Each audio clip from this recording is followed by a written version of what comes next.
about this particular excuse me, about this particular event. It is our 17th year of having this franchise, and this year it will happen on the 5th. This is coming Saturday at the Two Rivers Mall, and with a record 37 participants. So Saturday is when you're crowning the next Mr. and Miss World Kenya? Yes. 2019? 2019-2020. Yes. Now, having been the franchise owner, what is so special and different from this year from the other 16 years? It's a journey. It's always a journey. Every year is better, has its own challenges and successes. And this year, we've managed to get many partners on board whom I'd like to take this early opportunity to thank them, courtesy of Leah Client Services. And more people are believing in our cause, because this is really a journey to help the youth achieve their talents. Like looking at Kula here, I am so proud of him, the journey he has made, how he has made Kenya proud, how he's an icon to the youth. For me, that is what makes this journey worth it. Yeah. Now, there could be a few people who are listening in, so the wise ones who are listening in might get a sneak peek into the exam. What is it that you look for in a successful candidate? What makes a good model, be it male or female? Okay, first and foremost is a character, which we always hope to see, to have a sneak preview during boot camp, because like I said about Kula being a moral icon, is that person who other youth can emulate.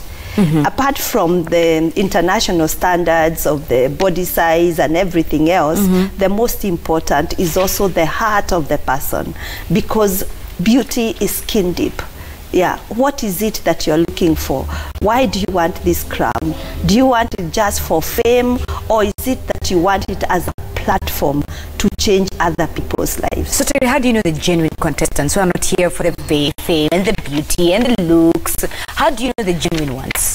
That is why we put them in a boot camp, to try and learn them. And I think first 2 days one can fake it, the third and the fourth you have a sneak preview of the person, and then we encourage them to tell us about their life journeys. And you can actually tell some people who are genuine and some that are not. Yeah. So Robert, what's next for you? So come Saturday when you're giving away your title, so Sunday you probably sleep in. Come Monday, what do you do? What do you do? What's next for you? I think it's going to take a while before I get used to the fact that I'm no longer the crown holder. But what I would like to say is, as much as just a year of holding the crown, this is something that follows your life right after. So it's not like on Sunday I will put everything down and start showing up like a normal Kenyan citizen. No.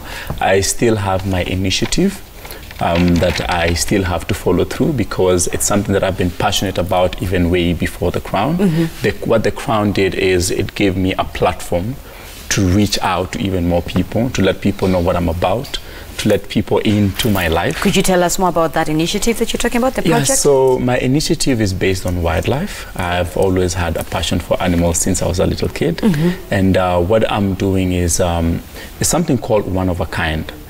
Basically what it does is I'm trying to tell the stories of young Kenyan guys and young Kenyan boys and girls who have taken their time to actually do something to change the world in terms of environment and animals. Right. Yes. Right. There was a little lady about 3 months ago. She was outside Parliament protesting for a clean environment.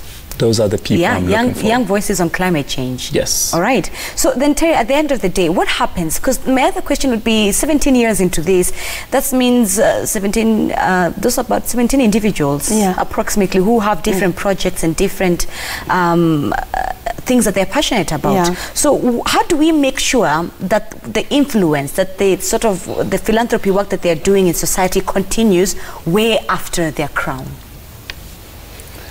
Yeah, few of those out of the 17 have continued. And I like what Kula has said. And I want even to say in this interview that Kula is one of the young people that we will not let go.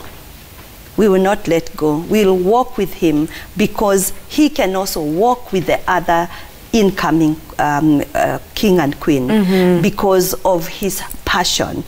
And just as he does his project, and that is what we call upon even the corporate world, to work with these young people, because what they intend to do is to make Kenya a better place. Right. And for youth to see there are different things that you can do in your life to achieve your goals.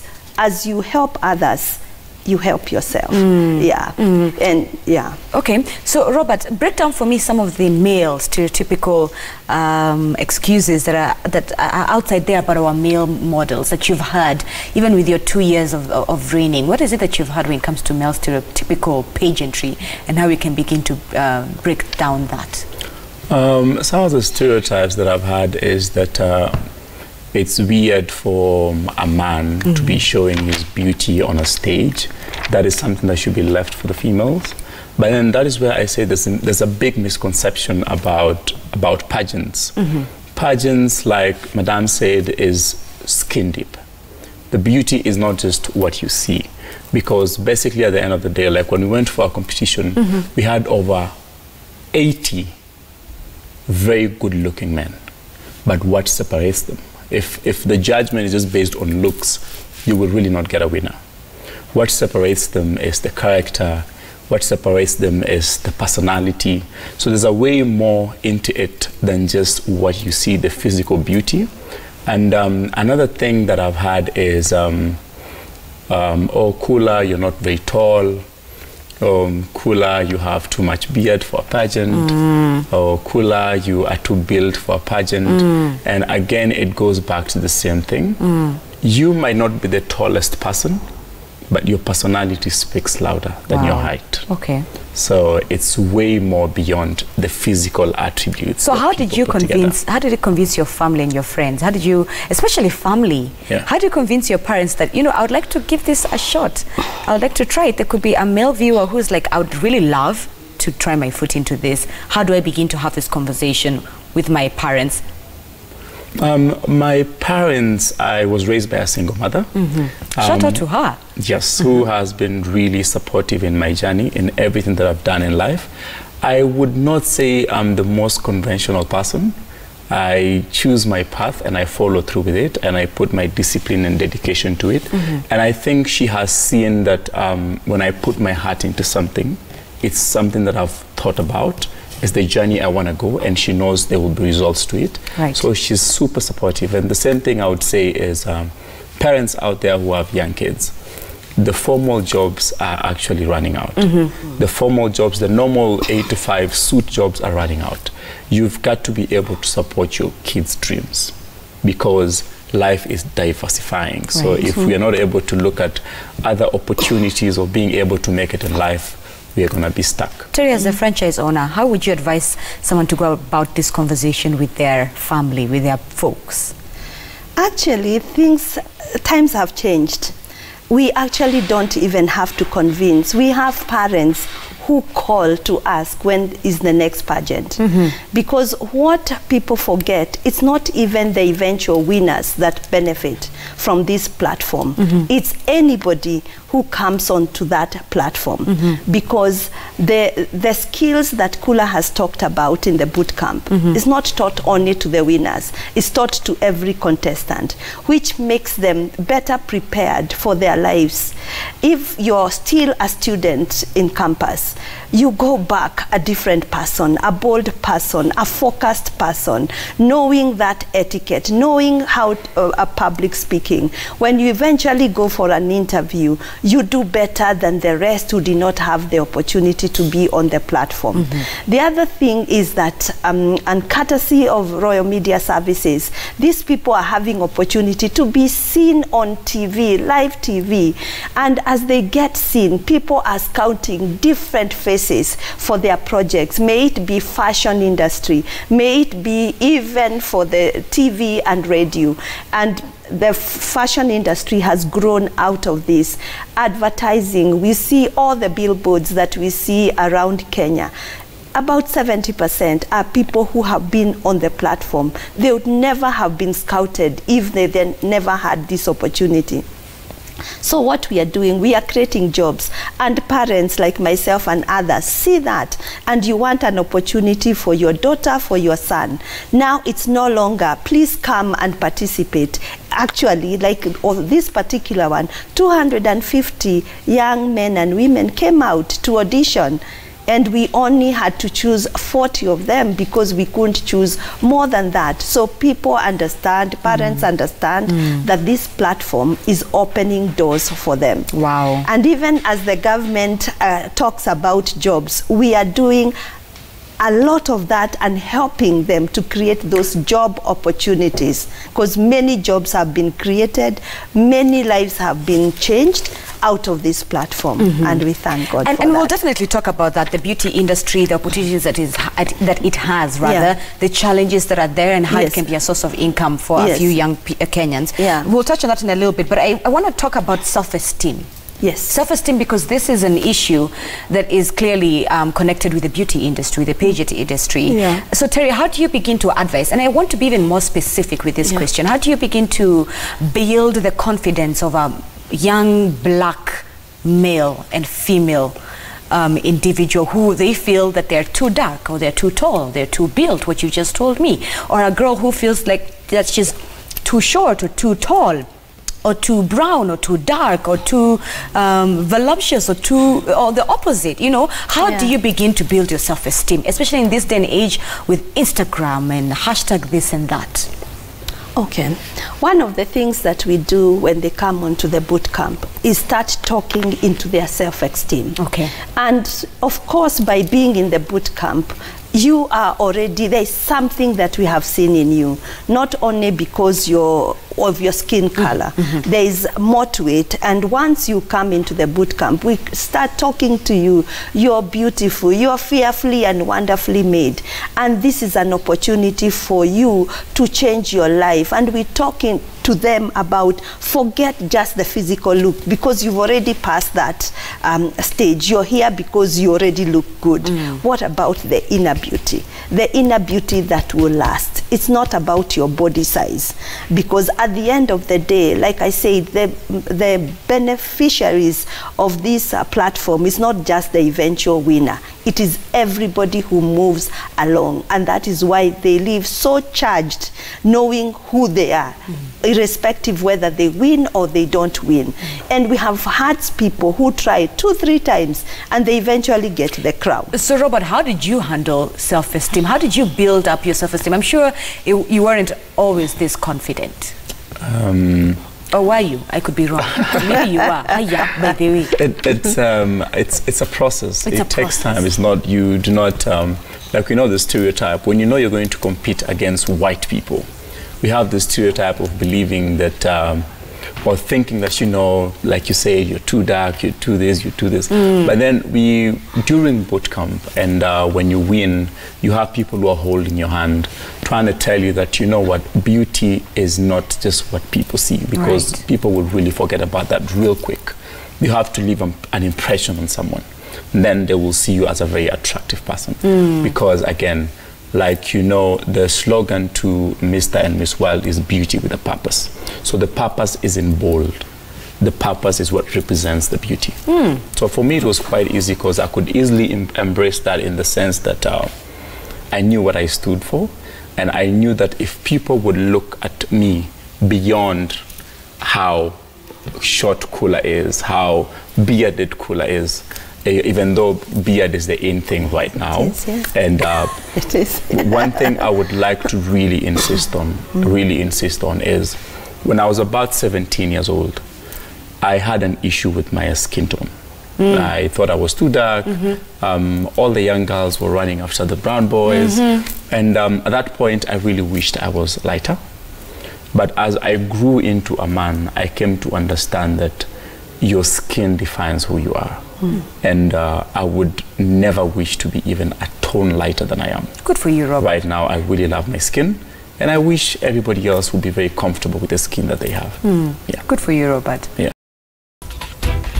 All right, we're back with Terry and Robert. We were having an interesting conversation behind the scene, and allow me to just pick it up and continue from there. I promised you we would discuss the sort of challenges but opportunities also in the beauty industry. Terry, I might want to start on a negative note, so let me start with the positive. Yes. The beauty industry in Kenya, even on the African continent, really paint for me an image of how big it is and how it can be an answer to probably even some of the problems that we're having in community, e.g.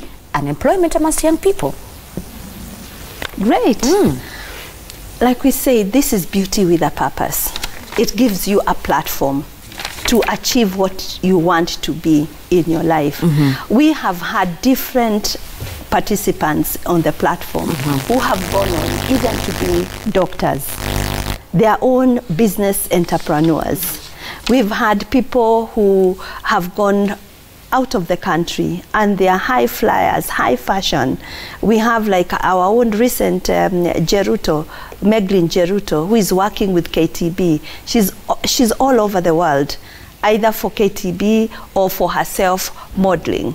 And that is why we say the billboards that you see in the country, around the counties, are filled with contestants who graced the platform, not necessarily the kings and the queens who won the crown.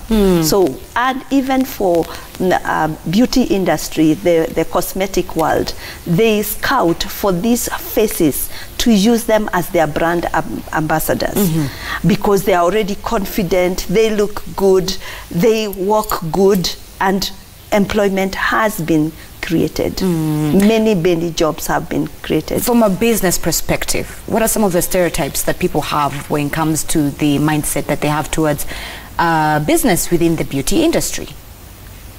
I think that has changed along the years.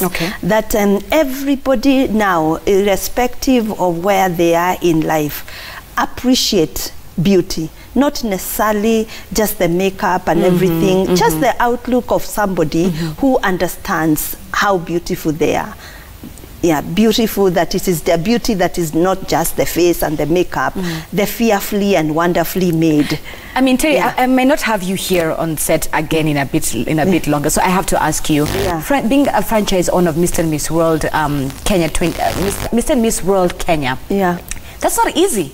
That's not an easy journey. Being the franchise owner of a specific brand, it's not easy. Take me through that journey a bit, just in about 60 seconds or so. It is not easy, and I agree with you. And like I said, it's been a journey.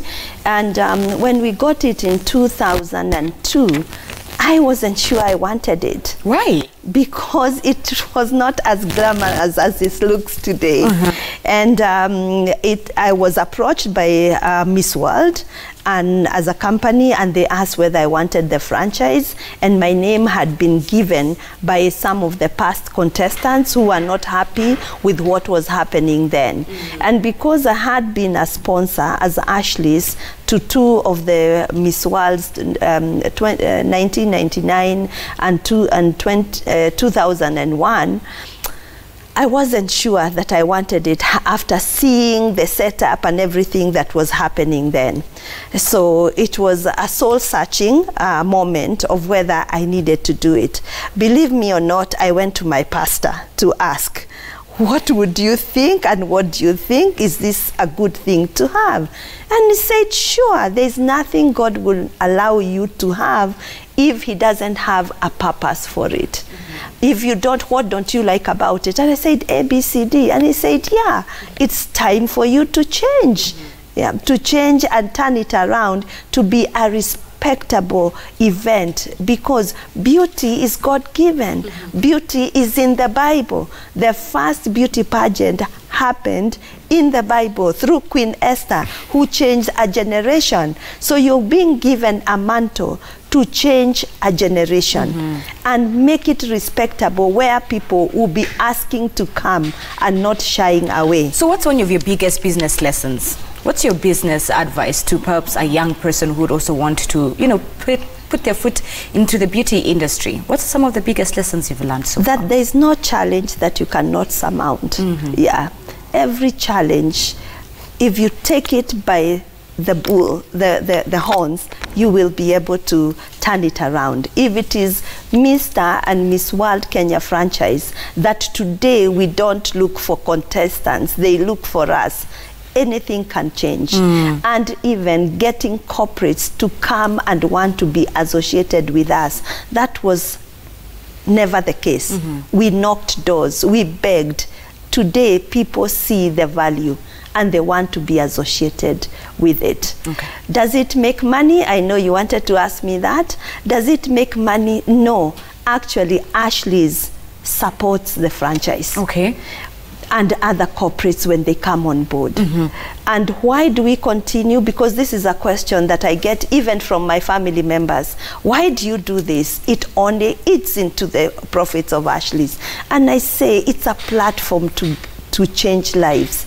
It is like our CSR thing that we use, and when I see the lives that get transformed, when the causes that are championed, like the way we don't even hear about jiggers anymore, it's like almost eradicated because of this platform. When we think of people, parents who used to hide their children because they had cleft lip and palate. And through this platform, we were able to sensitize parents that it is something that is correctable.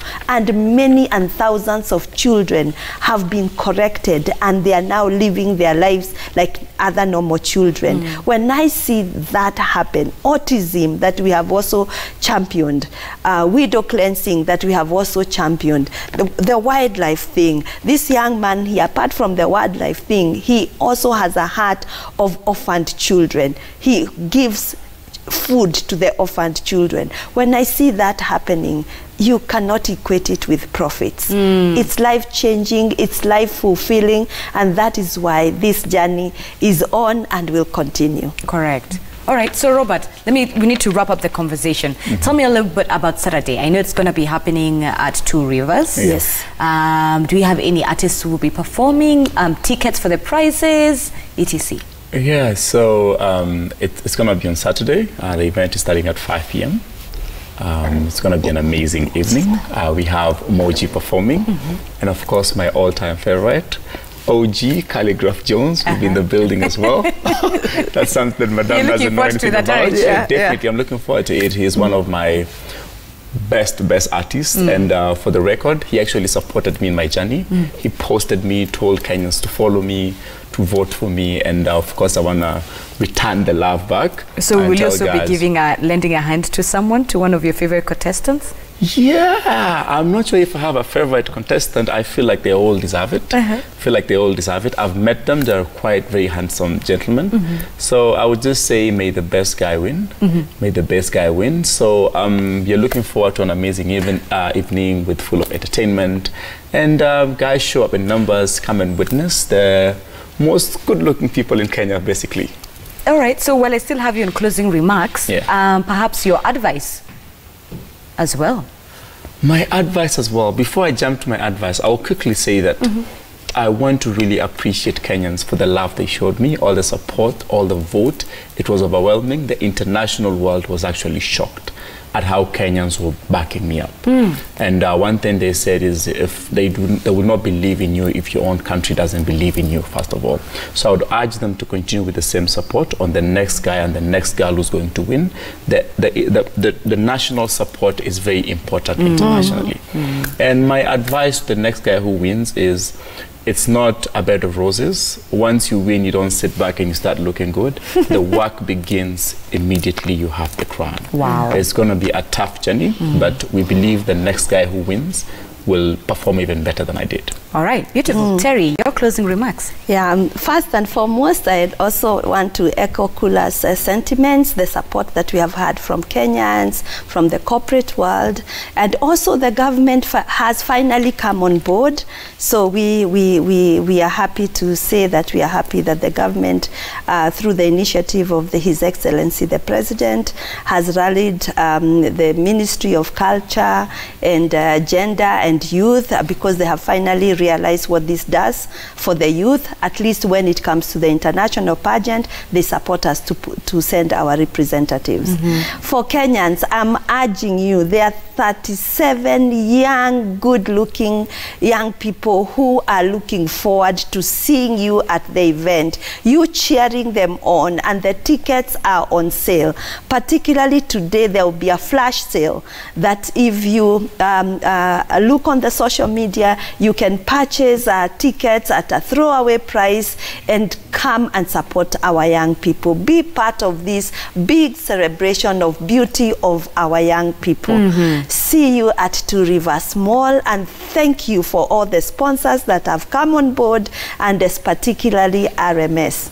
Thank you very much for giving us this platform and believing in this brand for the last 17 years. Well, thank you, Terry, for what you're doing for Kenyans in the beauty industry and beyond as well.